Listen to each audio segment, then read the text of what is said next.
All right, new segment this week. Let's get the crew here right away. Hello, Kristen. Hello, Dame. Hello, Pete. Hello. I texted you both last night, and we have a new segment that's debuting today. I don't want to get aggressive in the language here. Is Pete a jerk? Let's just call it that. Is Pete a jerk? And it's a specific situation, so don't answer universally, Dame, like you did via text. Sorry. Okay, here are the rules. I'm okay hearing, honestly, that I was in the wrong. I'm okay hearing I was in the wrong because then I won't do it again. I have no problems with that. Okay. However, if I was not wrong, I don't think anyone's right. I'm either wrong or not wrong, but I doubt I'm right. Is that fair? Sure.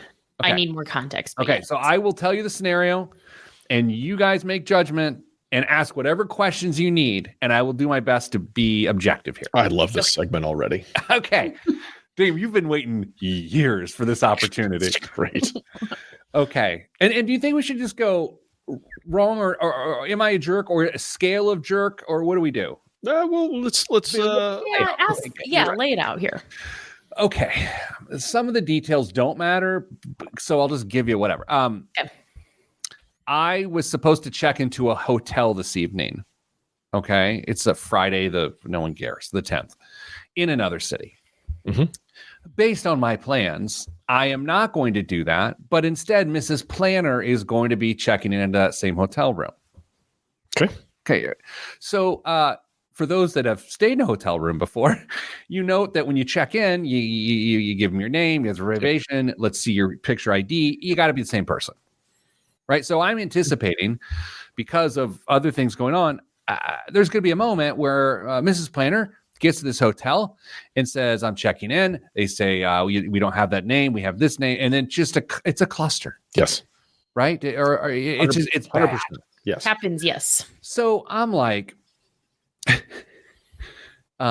this is can I get time out on my own story? I'm not even into the story, but I think it's an important part. Dame, okay. Continue. You know me to know that of the things I love in my life the most, at the top of the list is problem solving. Yes. Okay. At my core, I am homemade Rice Krispie treats and problem solving. That's who I am as an individual. Yeah. And by the way, thank you for neither of you when I said the things I love most in my life. Thank you for neither of you saying yourself. That was very nice. I appreciate that. You're welcome. So I call the number of this hotel. A person picks up, and I explain the situation. Mm-hmm. And the person says, oh, I see this reservation was made through an outside site because of the sports event that's down there. But now once that happens, you don't actually have access to the site anymore because it's like a block of rooms. And I was like, okay, I understand. And I said, here's the challenge. My wife is going to show up there 24 hours from now, because this was yesterday afternoon. And what I'm hoping to do on this phone call is identify myself, give you my confirmation number, give you my rewards number to show you my clout, and just have a note in the system that this person can stay there, or just add them to the reservation. Are we good so far? Got it. Mm-hmm. Person says, I can't do that. I am not allowed to make changes to reservations that were booked on the outside. It's like, I hear you. That's got to be frustrating. But the good news is both of us are here to solve this. And by the way, at this point, this is my tone. It will go a different direction. But right now I'm like, hey, that's okay. That's frustrating for you. I hear you. You know how we talk around here at Your Money Line. Felt found. There it is. I hear you. Let's just solve this problem together. Right? Is what I said.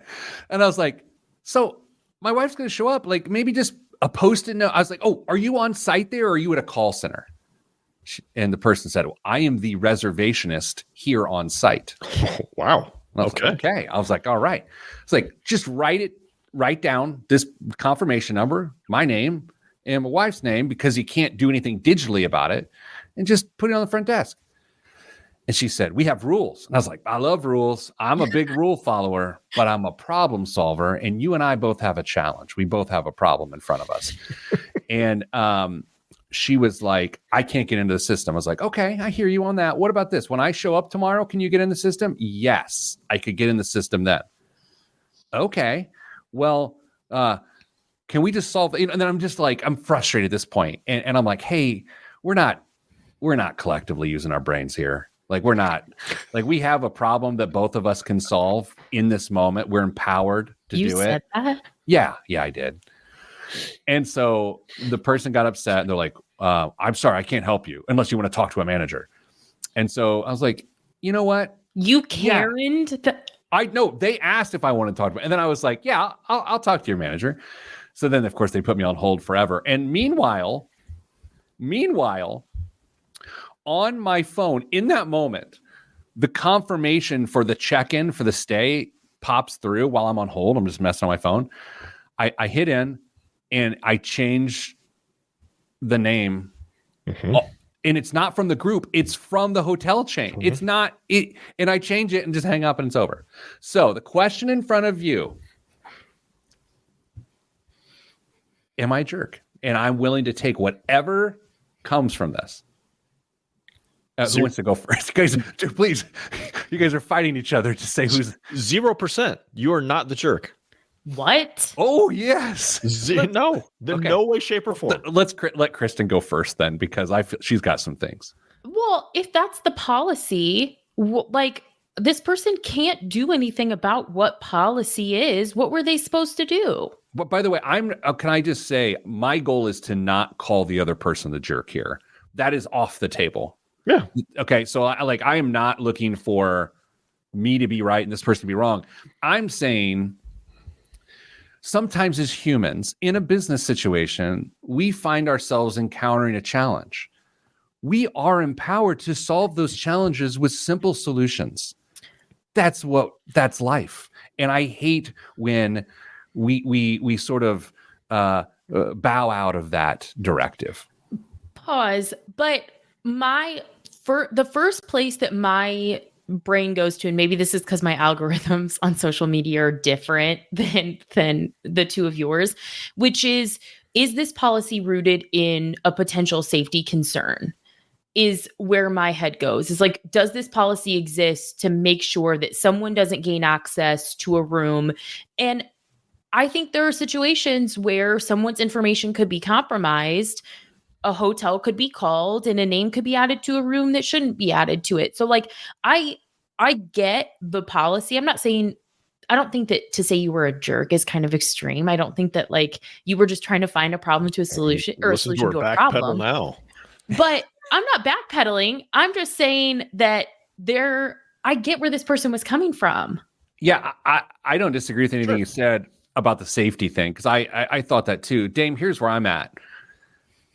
If I booked through the website, their website, the hotel chain's website, the person could have solved the problem. But because the person was locked out, then that person felt like the problem was impossible to solve, in which it actually wasn't possible to solve. It just took two people to figure it out, because it doesn't, that's where I. Yeah. But okay, so then my other thing is you've traveled a lot and you know that how general check-ins like work. Why not just wait until you got the check-in information and then change it that way instead of calling and getting a person involved? Because I tend to think, great question and totally fair. And by the way, it ended up being the solution. Right. Number one, I never changed the name on a reservation alone, just like who's checking. I've never done that. I didn't know you could do that. And by the way, this hotel chain's app doesn't actually work. You can't log into it. It is a functional problem. So the second thing is I'm like, who solves problems? Humans. So that's why I called. This is a small town in a little area. And I was like, let's just be humans. Dame?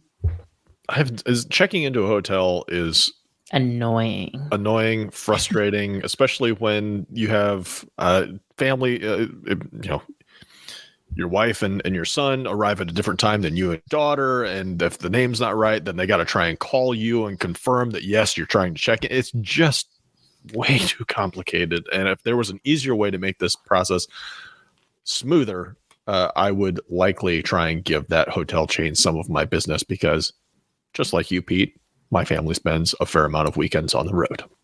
Yeah, and we'll move on to an actual radio show and podcast about money that we have collectively as a family here. I think about the people we all work with, and I think about how we try to empower people to make decisions around problem solving, and I just think I'd love to be on the other end of that because that wasn't lovely. I mean, it's I don't know. Anyway, okay. I had another cold open that I wanted to do, but don't worry, it's coming later, and it's probably stupider. So let's do the show. Kristen's got an amazing question today that came in. Are you going to read it, or is Dan? I just pulled up the calculator app on my phone. Again? I don't. I have problems. In 3, 2, 1. This week on the Pete the Planner Show, we answer your money questions. Here's how the show works. You email us, askpete at PeteThePlanner.com. That's askpete at PeteThePlanner.com. And here's what we'll do. We'll answer your question on the air sometimes, or we'll just complain about inconveniences of personal travel. Joining me, as always, is miscellaneous Kristen Elanius. Hi, Kristen. That's me. Hello. And Damien, get her done. I hate when people call me that. 1,000,000%. But something just hit me. Did you ever think that if people don't listen to the first 15 seconds of the show, they don't know how to send us an email question? We usually only say it once a show. Should I say it more or say it less? More. We need more questions. Okay. More questions. Ask Pete at PeteThePlanner.com. Thank you. Damien and I share last name, and there was this time in the early 90s or late 90s, early 2000s, in which Larry the Cable Guy was doing his get her done stuff. And so people would, I'll speak for myself, Dame. People would be like, Peter, get her done. And I'm like, can we not do that, Dame, right? All the time. It's the worst. All right, Kristen, we have an email. Can you read it? Yeah, I can. Will you? I will. Okay. There's no greeting. So it just says, I'm financially stable and starting to think about planning my wedding. Since wedding season will be upon us, I'm already mentally counting the dollars I'm going to be spending on other people's weddings. While I personally am in a comfortable position, I'm concerned about the financial impact my wedding could have on my family and friends. The expenses they might face, like travel, other accommodations, bridal showers, bachelorette parties, wedding attire, gifts, they're significant. I want my wedding to be enjoyable for everyone, but I'm worried it might be a financial strain for some of the people I care about. How can I plan a memorable and beautiful wedding that is also considerate of my guests' financial situations? What can I do to minimize their expenses without compromising the spirit of the day? Signed, Kristen. Kristen, is this about you? This is not about me. Are you planning a wedding? I am not planning a wedding. Okay, I know you're not. Dame, this email apparently is from a unicorn, the one person that cares about other people's financial. Yeah. I'm calling BS. There's no human on the planet that's planning a wedding that cares about other people. I don't think that's true. I think people start with good intentions and then realize that good luck. Like, kudos for this person for not including the phrase "my day" in there anyway. Oh wait, I feel like we owe disclaimers, don't we? Like, no, I don't care if we get that email. Just like, hey, it is your special day. Damien, that's amazing. My day. Well, it's my special day. It's the truth. I know. Okay. Back in the day when I used to be a hot take machine, this was one of my favorite topics to get upset about. I think the whole marriage industrial complex is a sham. The whole thing? Oh. Wedding industrial complex, not marriage. Sorry, Mrs. Planner. Good luck checking into that hotel tonight. Kristen, what just on the like do you think in general people ask others to spend too much money on their special day? Yes. Is it worse as a woman, as a man? Because as a man, it's a rented tux and maybe like a fill a flask. Like what is it as a woman? It is worse because being the cost of looking great in photos that could exist forever is just higher for a woman. You have hair, you have makeup, you have all of the things. It's hard. Wait, so I'm so in love with this conversation. Dame, we're going to talk about Kristen like she's not here for a second. Okay. Kristen's first point was the photography and the permanence of imagery as to why this is a problem. There's a 50% chance that those pictures will be destroyed and never seen again. I have never considered that the photography is the reason why this is so hard and expensive. Male privilege. Well, I mean, sure. So Kristen, let's go here for a second. There's the dress. Yeah. Like if you're a bridesmaid or yeah. There's the hair and makeup. And I feel like again, this has evolved as much as anything is the hair and makeup. And this is a person who has nor hair nor makeup on right now. What are we talking here? What is it? What are the dollars? I mean, the spectrum can be so wide here. And sometimes as part of being in a wedding, there will be someone on site to help with hair and makeup, but that doesn't mean the maintenance that didn't get you to that point wasn't really expensive. Like you might have gotten your nails done, which could have been anywhere from like $50 to $100 because of the pictures. You could have gotten your hair changed a hair appointment, gotten your hair rehighlighted because of the upcoming event. So I don't know that it's even necessarily the day of. I think it's often the prep to get to that point too. Dame, here's something we haven't even talked about. It's all of the rigmarole before the special day. The bachelorette parties, the bachelor parties, the trips, the showers. It's brutal. I feel like there's an entire city in middle America that is dedicated to bachelorette parties. Yeah. Nash Vegas, right? And so it's Kristen, what do you think? You're young and fun and people like you. What do you think the average bachelorette party cost an attendee?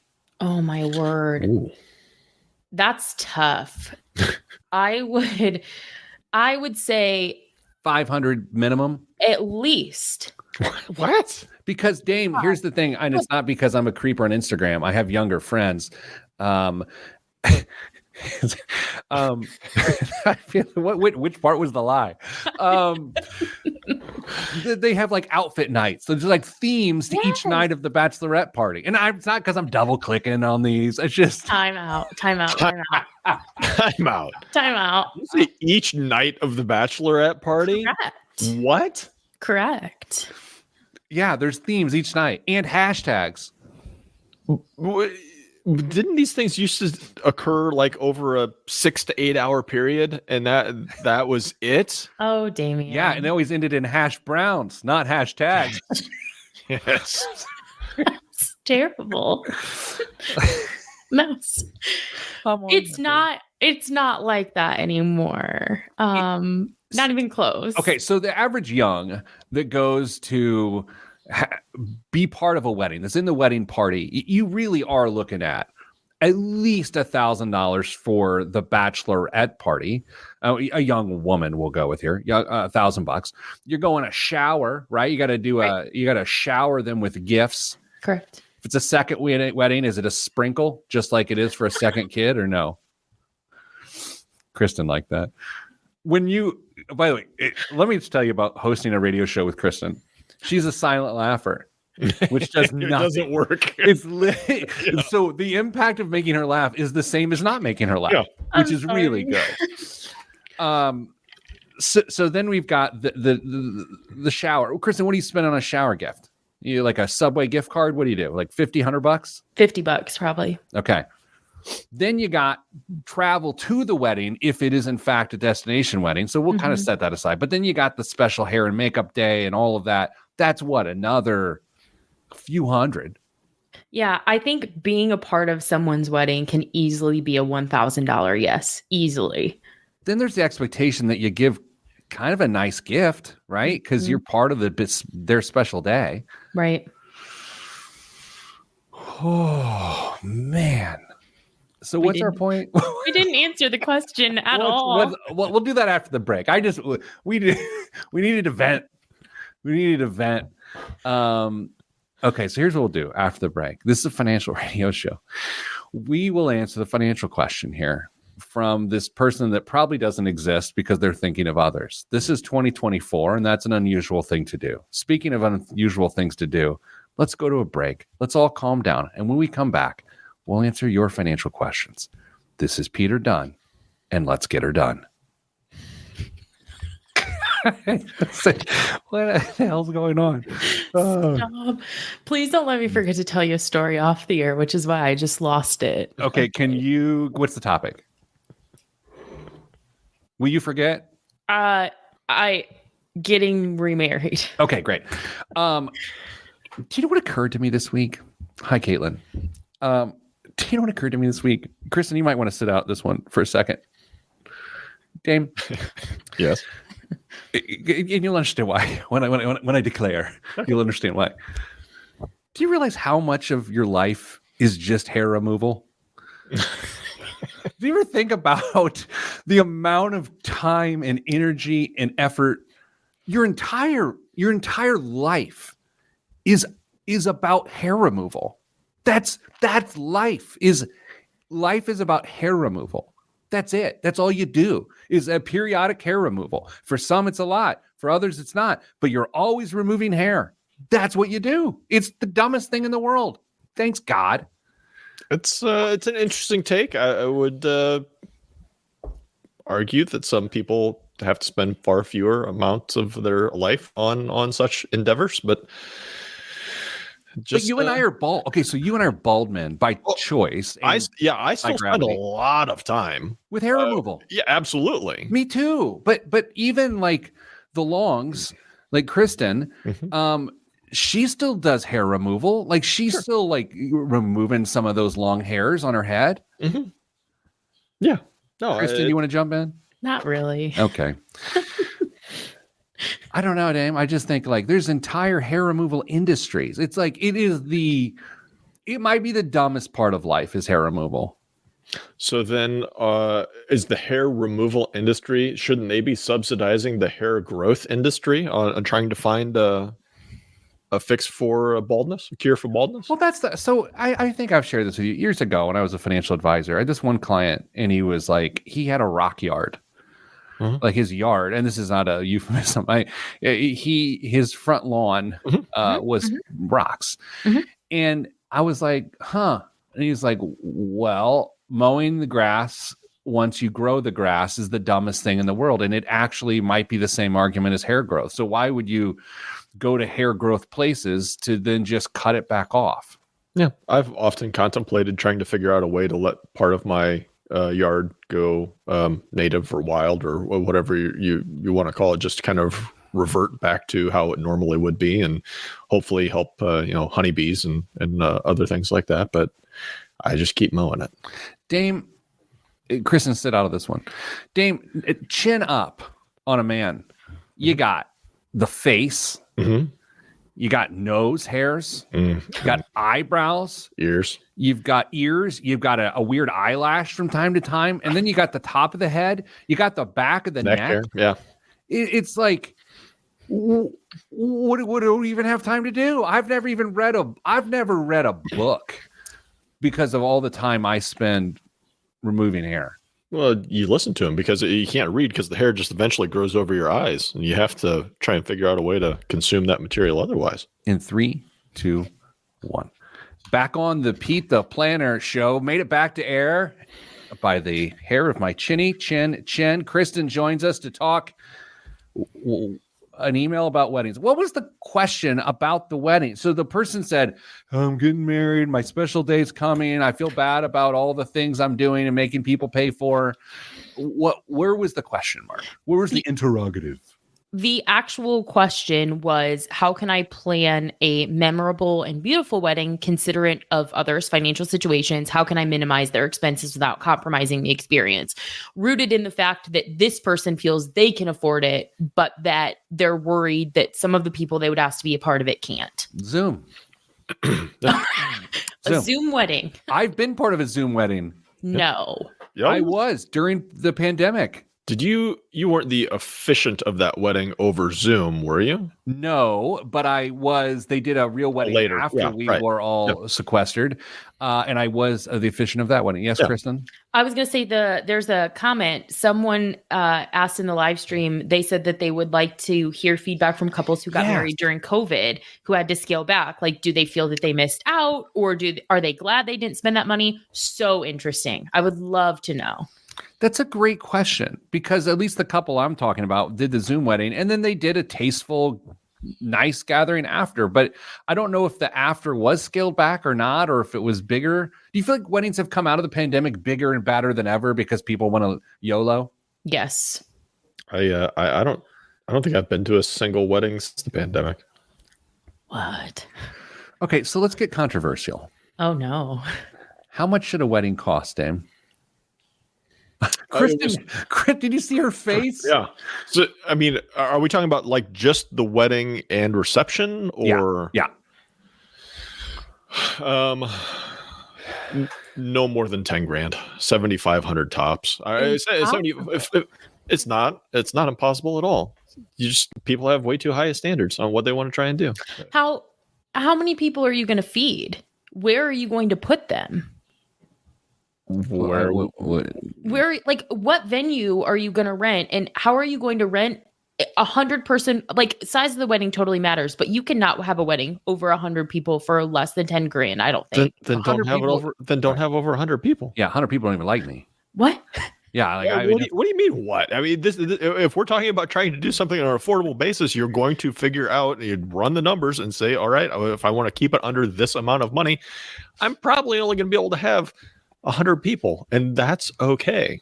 On the YouTube live stream right now, legendary listener Big Rick Swink recommends, if they have friends with pontoon boats, just do a pontoon boat flotilla wedding. Thank you, Big Rick Swink.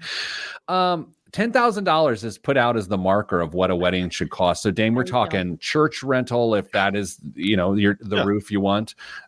We gotta does that include wedding dresses and flowers? Yeah. No wedding dresses are involved. Yeah. Kristen, do you think if there is a bride involved in a wedding, do you feel like the bride should pay for bridesmaids' dresses? Ooh. Cluster of a topic today. I love it. Yeah, it sure is. I think that's what's hard, is like, who can objectively afford it? It's weird to commit other people to spending money. I think that's where I go. Yeah. You know? I'm an old person. I was married in the year 2000. This is prior to, I believe, computers. And our wedding was nice. It was at a church, and then there was a country club reception, and or not even a country club. It was like a public golf course reception. Mm-hmm. And I don't know how much it was, but it was lovely, but it didn't feel super expensive. Is it because that was in 2000 and I was 22 years old? I got married in 2003, and we were under $5,000. Yeah. My thing is the food and the venue and the booze. I don't know how and I get it, you don't have to have all those things, but most of them do. I don't know how you do those things for less than that. So it's the food and the rental space that's catching you. I think. And I mean, have you also tried to book a photographer for anything in a really long time? Okay, that's an interesting point. That's an interesting point. And I don't really know a lot about wedding photographers. Thousands. Yeah. But, okay, Dame, this is where the emails flow. Are you ready? Yes. Don't do it. What does it really matter to have a good photographer? Like, I had a decent photographer, but it's over. Mm-hmm. It's the picture. You're going to look at it once a year max. No one cares. Get over yourselves. Our photographer was average. But you know how many times exactly that we look at those pictures? Never. It's a totally different time. You guys got married when they developed film. That's so true. This isn't the same. Well, they can digitally alter your face now. Yeah, that's true. You hire a bot. Yeah, you don't need makeup. They'll handle that in post. You don't even need a camera. It's all AI photography now. Just put a picture, like your LinkedIn headshot, next to your person. You don't have to make it. Oh, sorry, Chris. Chris is a photographer. Chris is watching on Facebook Live right now. Sorry, Chris, I forgot. I forgot. But the work you do, Chris, I'm talking about everyone else. I told everyone you. But Chris. Chris, we love you. Sorry, Chris. Chris is a pet photographer. Chris, aren't you a pet photographer though? Like, I feel like you take my people. Yeah, Kristen would love you. I will say, taking pictures of pets is a lot harder than taking pictures of a bridal party. True. Well, usually like the females are different. Like when you're in a wedding and when you're in a wedding and you're standing with the bride and the women have it like all together, and then they're telling the men like, if you can't see the camera, they can't see you. It's like herding cats. Can we talk financial things for a second on our financial radio show? Perhaps, yeah. I think the tough part about this is how long are you going to pay for it? Right? Because with people getting married a little bit older now than when Dame and I got married to other people, a lot of times you're seeing the person getting married handling more of the cost of the wedding as opposed to maybe a parent. Yep. Yeah. And I can't say whether an older generation is more financially stable than a younger generation, but generally they are. So that's to say, like, Dame, how long would you reasonably want a person to carry the burden of debts from a wedding or the opportunity cost for more stability because of a wedding? A year? Tops. See, I think that's what's the most difficult is the opportunity cost becomes increasingly difficult to justify. Is instead of this $20,000 wedding, what could that money be used for when you're at a point in your life where there are so many demands from a personal finance perspective? So I'm trying not to be rude. We're this time where it's very common and acceptable and arguably justified to point out how hard it is for Gen Z to get on their feet financially. Mm-hmm. Right? So that's interesting. But then when it comes to these special days, all bets are off and it doesn't really matter. You can spend whatever you want. Yeah. That doesn't seem to make sense. All right, we're old, funny. For what the record here, I've been married for 24 years, and she might regret it. Okay, coming up after the break, we have another topic. Nah. Right here on we've got more on the Pete the Planner Show. Come back. No more wedding talk. You can turn your radio back on, but you wouldn't know I said that because your radio.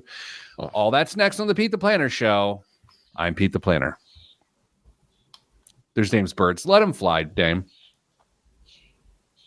We got text messages this week about Dame's birds. Mm-hmm. Mm-hmm. Do we have another topic? Yeah. Is this the my old hot takes, or is that not ready? We can. Yes.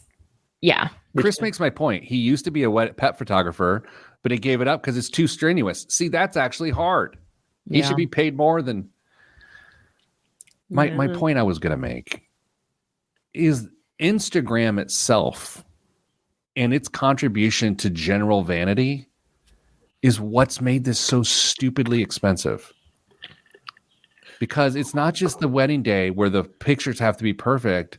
It's the reason there's theme nights for bachelorette parties and bachelor parties is so you can show them to other people and acts of vanity.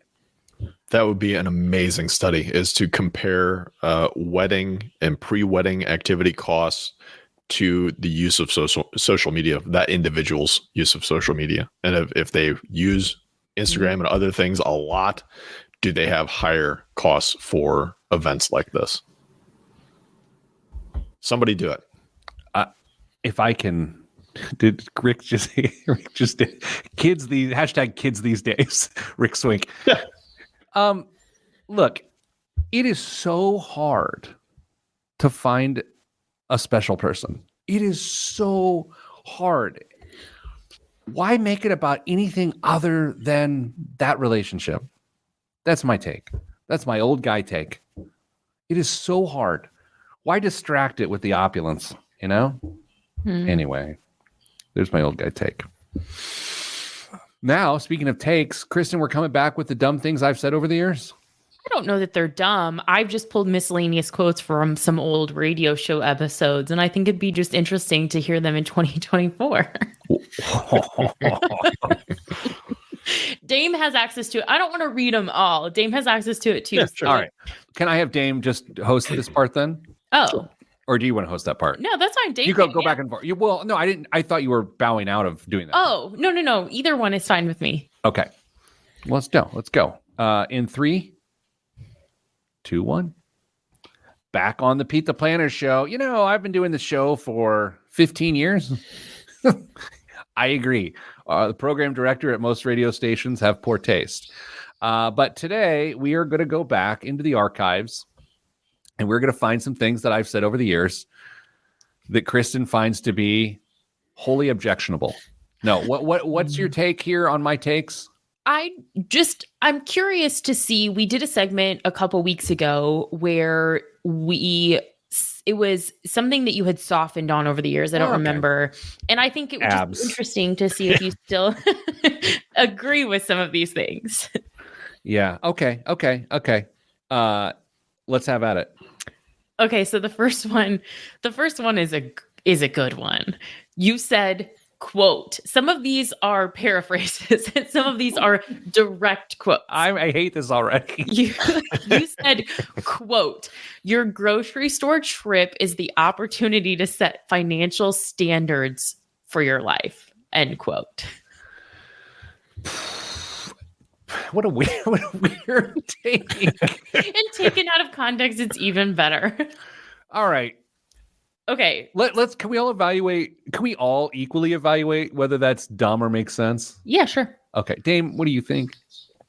I mean, what do your birds think? They're hungry, so they're all in favor of spending money at a grocery. I set standards for your financial life. I mean, you can absolutely influence your financial life by how much you're spending at a grocery store, but I mean, setting standards, I mean, that is very hot takey 2016-ish kind of stuff going on. Do we know when that's from, Kristen? It was from late 2016, early 2017. And to help, you followed that up with the grocery store every week gives you a chance to say how interested you are in staying on the path. I agree with the second part more than the first part. How much did you weigh in 2016, Pete? I'm just curious. Oh man, probably for several stones. You know what? It's a bit much. I will go with that's a bit much, a little tidy, but arguably true. I get the sentiment here because food spending gets so out of control so fast. And if you're not keeping an eye on it before you know it, your grocery bill that is probably one of the most common things at your money line. When someone comes to us and they're trying to do a spending inspection, one of the most common things is, oh my word, I had no idea how much money we spend at the grocery store.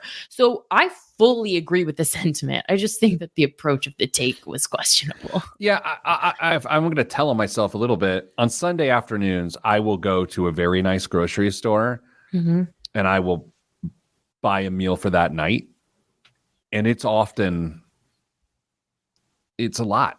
But and so I think I try to think through the lens of, well, if we went out to eat at a moderately okay dinner, it would cost this much. But I can make it better than the moderately okay dinner we would eat out. So I don't know. I just want to try to at least be honest, right? Okay on that take. Okay. Could they could get worse. What else we got? Damien? This one I think you will stand firmly by. This is a paraphrase. If you're a politician and you make bad personal finance decisions, I have a beef with that. This had to have been through the Marco Rubio boat thing. Oh, probably. It literally was. It was that episode specifically that he bought an $80,000 boat and then had to liquidate his 401k. He snorted. I you know what, Dame? I agree with that, but I'll extend a little grace, but I also want humility. I think there's a difference between buying a speedboat on a book advance when you had a bunch of debt versus someone recovers from a bankruptcy. It's the comeback story and how you talk about it more than it is the malfeasance. What do you think? We had a story. Gosh, I think I was on the show regularly at that point in time. It was a local politician who had tens of thousands of dollars out in Parent Plus loans for their kids. Yeah. And I think we debated on numbers of shows, or at least brought it up in conversation on whether or not that made sense as a person in that position, in the position they were in. And I think it goes to show that everybody can be faced with the opportunity to make horrible, life-changing financial decisions. And as you said, it's all about trying to figure out, okay, if you find yourself there, how are you going to get out of it? Or are you just going to keep throwing more shovels of dirt out of that hole and getting deeper? Yeah, there's a few different ways to look at that, right? There's two politicians that I know specifics around. Martin O'Malley was the former governor of Maryland, I believe. Yep. He had like 300 plus in Parent Plus loans, 300K plus. Yay. And then former Vice President Mike Pence had over 100,000 in Parent Plus loans. So there's, again, you can say it various ways of, wow, people of accomplishment and means even need to dip into Parent Plus loans to pay for college, right? And sort of like, wow, we've got a big problem here. Or you could also look at it as, if they're not willing to talk about that, and then they just, they try to create legislation or edicts that shut the door behind them, then that's problematic too. So I'm okay with that take. I'm okay with that. Next take. This is quotes, so I have to trust that this was actually what you said. I'm uncomfortable. The standard in my house is, we're not going to have a car payment. We're just not. Oh, Lord. I rewound twice to hear that one. What year was this? It was right around the same time. It would have been 2016, 2017. Because I tried to go back before Dame, and pick up shows where you didn't have listeners on them, because I thought we would get more hot takes as you talked yourself into these positions. Do you say I didn't have listeners? Is that what you said? On the show, no, $1 million. on the show, $1 Million Day. Oh, okay. I thought you were like, none of my shows have listeners. Here's the thing. My take on that is evolved based on cash flow. But this is what's dumb about giving mass advice, guys. The situation I was in at the time and how I felt, you give these big sweeping things that don't apply to everyone, and then you make people feel bad if it doesn't apply to them. So I regret that. I don't think there's anything wrong, because that is what you said. You said that, like, this is the standard. And to give more context, to be fair to 2016 Pete, you were talking about the importance of having standards in your financial life, similar to like lifestyle or philosophical takes that people have. Like, you gave the example that if someone's a vegetarian, they are just a vegetarian. Like, that's just who they are. And so you were talking about, these are you need to have similar takes with your personal finances. I do this or I don't do this. And at the time, it made sense for your financial situation. Okay. Yeah, that was definitely the intent. Yeah. But again, the delivery on these, I can hear myself saying them back. Like, it is always harsher when you deliver edicts, boom. Okay. All right. Give me the worst one. Does anyone have the worst one? Oh, I don't really want to do that. Yes. Give me the worst one. I don't want to say it. Please do. It's the last one, I think, Damien. Dave Your will do it. standard for how you feel about the future speaks to your maturity. What does that even mean? Okay. So God, I hate myself. You were talking about the importance of saving for retirement and basically saying that if people didn't like put intentional focus there, that it was speaking to their maturity level. Okay, well, once explained, I kind of agree. No, that's so over the top. Other than sometimes you just can't, and it doesn't mean you're immature. It just means the circumstances are. Man, I knew I have some hot takes in the past, but 2016, what was going on in my life? I had a 7-year-old and a 4-year-old, and I was a hot take machine. Well, speaking of hot takes, coming up after the break, the biggest waste of money of the week. Yeah, I'm telling you, it's the biggest waste of money of the week. That's my hot take. I'm Pete the Planner. I have, speaking of my propensity to make hot takes, and wait until I tell you two something right after the show. Yay. Oh, Kristen's got a story. You've got a story. And I've got a joke that I couldn't make on the air. Okay, so we each got one. Boy. Rick says, Pete, are the answers to your 2016 thoughts written on the ceiling? Rick, have you missed some shows recently? That's been the theme. I know. That's what he's saying. That's what he's it's callback. It's callback. Piling on.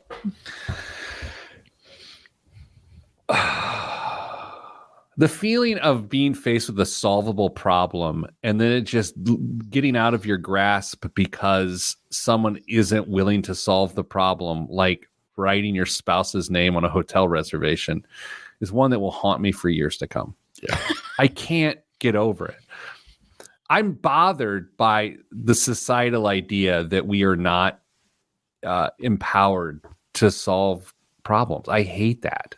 And you guys know me on these things. I hate that. That's an organizational issue, though. I mean, that could be fixed at a corporate level to have this. I can't think of the word, which is great for radio, but policies.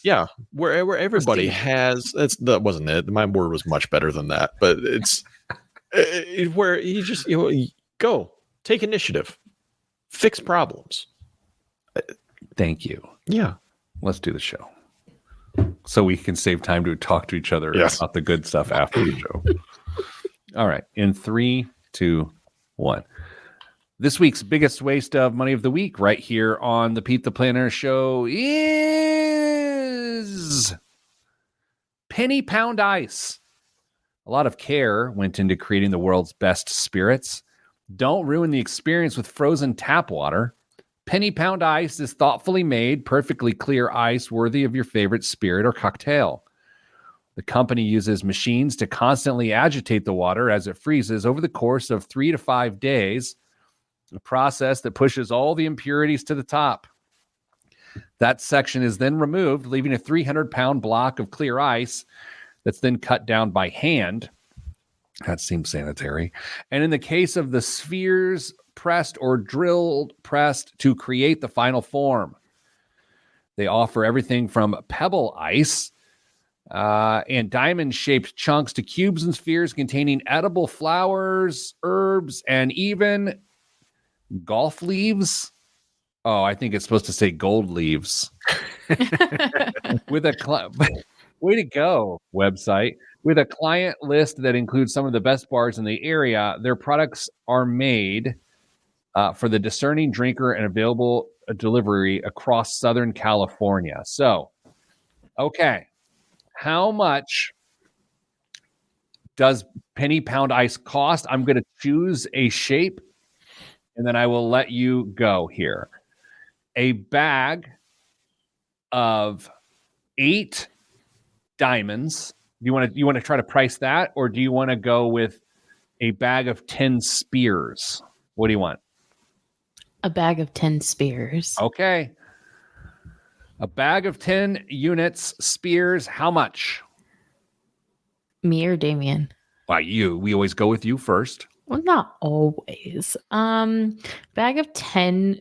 These are like, just so that I'm clear, these would be for the individual. Like, I get a spear for. Yeah, it's like a highball glass. And you. Yep. Okay. Right. They are $70. Dame? Pete, do you have any information on how they agitate the water? I believe they just have like toddlers run their hands through the water. Okay. All right. I will say 10 spears. 10 spears, bag of 10 spears. $100. Here's the thing. It's $15 and you're thinking, well, that's wildly affordable. But it just all seems like so much. Like it just like, I love good ice. Don't get me wrong. But you're shipping in diamond shaped ice and all these sorts of things. It just seems like that means you're serving 10 drinks. You're adding $1.50 of cost per drink. That's a lot. I feel like Kristen and I were led astray or misled on this one before. I think we were too. What's interesting is they filtered out the impurities, but then shipped it in plastic. Dame, what's in the news this week? Social Security's finances are in dire straits because soon they won't have money for nothing. Not again. Wow. Yes. Did you do that on your video this morning? Yes. Wow. Kristen, are you there? What? Oh. He is not. It was All a right. song lyric. Dire straits. Money for nothing. Money for nothing. I'll send you the link to the video. You will not believe it. It's like 8-bit video. It's crazy. Nice. That was so good. Yeah. Anyway, an aging population is pushing up the cost of the program as a smaller share of Americans directly pay into it. That imbalance means that Social Security could become unable to provide full retirement and disability benefits to Americans in 2035, according to the program's trustees earlier this week. At that point, without congressional action, elderly and disabled Americans who rely on Social Security could see their payments cut by 17%. Congress could avoid this crisis by raising payroll taxes and trimming some of the benefits, or a combination of the two, but let's get honest, that's not going to happen. But they may not have to. The U.S. government will still likely be able to afford to pay the benefits to retired and disabled Americans in 2035. Whether it does so will, in some ways, be an accounting decision for lawmakers who control how money is classified within the government, and whether they want to tackle the tough questions about federal spending or sidestep the politically radioactive debate altogether. Is this, Pete and I were having this conversation the other day about how sometimes when we're looking in the work that we do at people's personal financial lives, the decisions they're making today might not be what serve them long term, but they're really the decisions they have at the time, like the options they have at the time. And I don't want to give any more details because I don't want to provide any more insight into someone's situation, but like I almost feel like this is the same thing, but at the government level is like, this is not today's problem to fix, and so I'm not worried about it. This is a future political party's problem or future seats problem. Like, this is not my problem. Yeah, this will absolutely get kicked until the very absolute last minute. And then if that doesn't work, maybe they just fire the printing presses up and money magically appears. You know, the weirdest part about this is it takes someone with courage to solve this problem. And we all want this problem solved, but we don't want anyone to have the courage to solve it. And then when it doesn't get solved, people will say, why didn't anyone solve it? Right. It's just like, even if a person ran for president on this, they would lose so badly. Yet, if they would win, they would fix the problem and avoid the unknown pain that will come. It's crazy. Somebody has to be willing to be a one-termer. This is it. They're going to fix this, or they're going to end their career on making this the only thing that they get done. Well, maybe not the only thing, but the linchpin of what they are doing in their political career. And until then, until somebody's or a bunch of people are ready to take that stand, it's just going to get kicked down the road. Because it will be interpreted as Peter Dunn wants to take money away from seniors. Yep. And it's like, no, I don't. Or he's going to raise your taxes. Peter Dunn's going to raise your tax. Here it is. I'm running for president. No, I'm not. I'm barely the president of our own organization. I believe that this problem will never actually get solved because it's not even that they don't have the courage to do it, is their courage will be met with resistance. And so their courage is pointless. It's so frustrating. What else is in the news? FTX's customers are getting their money back plus interest. This probably isn't an outcome that anyone would have bet on when the crypto exchange imploded in 2022, but attorneys for the bankrupt company say they found enough cash to pay back its customers with interest. The recovery of the crypto market plus the ability to sell assets like a stake in AI company Anthropic will give FTX as much as $16.3 billion to distribute. The plan still has to be okayed by a judge, though. But current CEO John Ray, who took over FTX after its collapse, noted, in any bankruptcy, this is just an unbelievable result. However, there won't be any money left for the investors who backed FTX. There it is. I was listening to an interview with Kevin Bacon the other day, and he was talking about how he and his wife, Kira Sedgwick, were major victims of the Bernie Madoff scandal, and they lost a vast majority of their money. And so what's interesting about this, you think about someone like Kevin Bacon, who literally has 1,000 credits to his name. And his net worth right now is reported to be somewhere between $35 to $40 million or something like that. And hey, y'all, that's a lot of money. Yeah. Mm-hmm. But then you compare it to people that might be his contemporaries, and they're at $200 to $300 million. Mm-hmm. Again, also a lot of money, tiny violence for everyone involved. And you're like, holy cow, most of these times in these scams, people are not even made close to whole. It is remarkable that FTX folks are made whole on this. Yeah, completely unexpected, and I'm super happy for them. And it's working out just the way it should. Let the people who invested get their money back, and investors, you took the risk up front. You knew that this was a possibility, and you aren't going to get any kind of a return on it. And it's with that we do all we can, and all we can do is send you good vibes, because good vibes are all that's in the budget. If you're planning a wedding for this spring, summer, fall, or winter, please know it is about the marriage. It is not about the party. I'm Pete the Planner. Stay classy. Don't laugh over my line. I'm kidding. Sorry. I don't feel there's no topic that makes me feel older than complaining about weddings. It makes me. What do you say? Prenups. It doesn't make me. I see the prudence of prenups. I don't see the prudence of $100,000 wedding. I think those are few and far between. Oh, we got you got knowledge here being dropped on us. This is common in a lot of financial bankruptcies. You aren't getting the asset share in Amazon Bitcoin, but are getting the value of the asset at the time of bankruptcy. Look at that. Thank you for that contribution. Chaitin?